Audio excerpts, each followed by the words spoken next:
India और पाकिस्तान के बीच में टेंशन बढ़ने वाली है। पाकिस्तानी क्रिकेट टीम को लेकर इंडिया में आने वाले दिनों में कई ऐसी घटनाएं मुझे लगता है होने वाली हैं जो शायद विवाद की वजह। आप सोचेंगे मैं ऐसा क्यों कह रहा हूं? इंडिया में तो पाकिस्तान की टीम आई तो जबरदस्त मेहमान नवाजी हुई, खूब सारा प्यार हुआ, फिर ऐसा क्यों? इसकी वजह बहुत सिंपल है। गाजा और इजराइल की जो वॉर है उसका असर अब क्रिकेट तक आ गया है और हम सब ने देखा मोहम्मद रिजवान ने जब स्टैंड लिया उसके बाद कितना विवाद हुआ।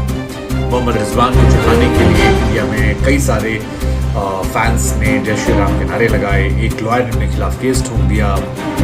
इजराइल ने उन तमाम लोगों की तस्वीरें पोस्ट की जिन्होंने स्टेडियम में जाकर आई स्टैंड विद इजराइल के पैम्पलेट्स लगाए थे। लेकिन अब पाकिस्तान की टीम ने एक बहुत ही बोल्ड मूव, और ये बोल्ड मूव इतना है जो एक वर्ग को बहुत ज्यादा खुश करेगा, लेकिन इसको लेकर देर सवेर रिएक्शन दूसरे वर्ग से निकलेगा, ये मेरी सोच है। पाकिस्तानी क्रिकेटर हारिस रऊफ, इफ्तिकार अहमद, शादाब खान, मोहम्मद नवाज, उसामा मीर, इसके अलावा आबिद अली, इमामुल हक, नुमान अली और मेहरन मुमताज, ये वो क्रिकेटर हैं जिन्होंने गाजा के सपोर्ट में उनके झंडे को लगाकर समर्थन दिया है। ये सारे लोगों ने अपने अपने सोशल मीडिया अकाउंट पर एक तस्वीर लगाई। हालांकि इन तमाम क्रिकेटर्स ने कुछ लिखा नहीं, साइलेंस को अपनाया है। इनकी अपनी व्यक्तिगत प्रोफाइल है, इनकी निजी जिंदगी है, इनका freedom of speech and expression का हिस्सा है और इनकी अपने जज्बात हैं, अपने इमोशंस हैं जिसको एक्सप्रेस करने का इन्हें पूरा अधिकार है अपनी भावनाओं को लेकर जो कुछ हो रहा है।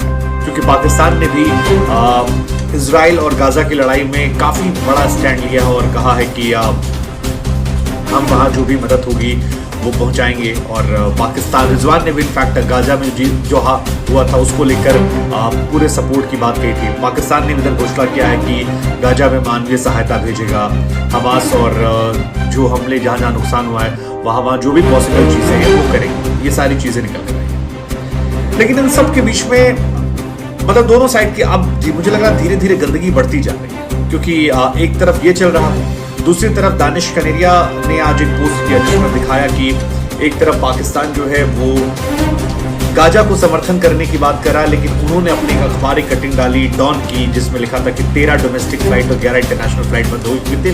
और फिर उसमें खबर में और था कि 48 फ्लाइट ऐसी थी जो इस वजह से नहीं चल पाई क्योंकि पाकिस्तान में फ्यूल खत्म हो गया। और उसके बाद तमाम लोगों ने नीचे कमेंट करना शुरू किया पाकिस्तान की तरफ से वो जो स्टेटमेंट था कि हम गाजा को मदद करेंगे जो संभव मदद हो पाएगी, और ये वहीं के निकल कर सामने आए क्योंकि मेजर आर्मी चीफ जो उनके हैं आसिम मुनीर साहब, उन्होंने एक स्टेटमेंट दिया था कि Palestine people have full diplomatic, political and moral support of Pakistan. और उसी के बाद पाकिस्तान क्रिकेट टीम जो है उसने भी हारिस रऊफ, इफ्तिकार, शादाब, नवाज, उसामा मीर, बाबर आजम इसमें नहीं है, थोड़ा सा मेरे लिए सरप्राइजिंग था। बाबर आजम ने अपने आप को इस चीज़ से दूर रखा है और क्यों रखा है पता नहीं, लेकिन Babar Azam I think captain है। अगर आई डोंट नो, मतलब मुझे लगता है कई बार कि जब आप बहुत आई डोंट नो, मतलब धर्म के मामले में नहीं बोलना चाहिए, लेकिन अब ये मुझे पता है कि इसके बाद ये एक स्टैंड है और दूसरा स्टैंड जो है वो इजराइल को लेकर है। और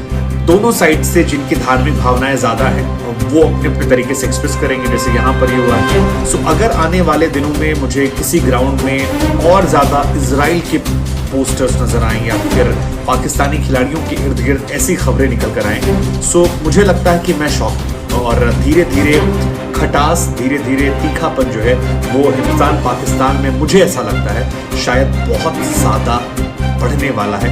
हालांकि गाजा की स्थिति जो है एक्चुअली में खराब है। गाजा में बिजली और पानी का संकट बहुत गहरा हो गया है। 50,000 महिलाओं तक स्वास्थ्य सेवाओं नहीं पहुंच पाई हैं। इधर एक हॉस्पिटल में बम गिरा था और जिसको लेकर इजराइल ने कुछ वीडियोस जारी किए हैं कि कैसे हॉस्पिटल के बगल से ही बम उड़ाया गया, मिसफायर कर दिया, वहाँ गिर गया। हमास कह रहा है कि इजराइल ने दागा है। बहुत सारी चीज़ें चल रही हैं। बाइडेन गए थे, बाइडेन ने भी कहा कि इजराइल ने नहीं दागा है।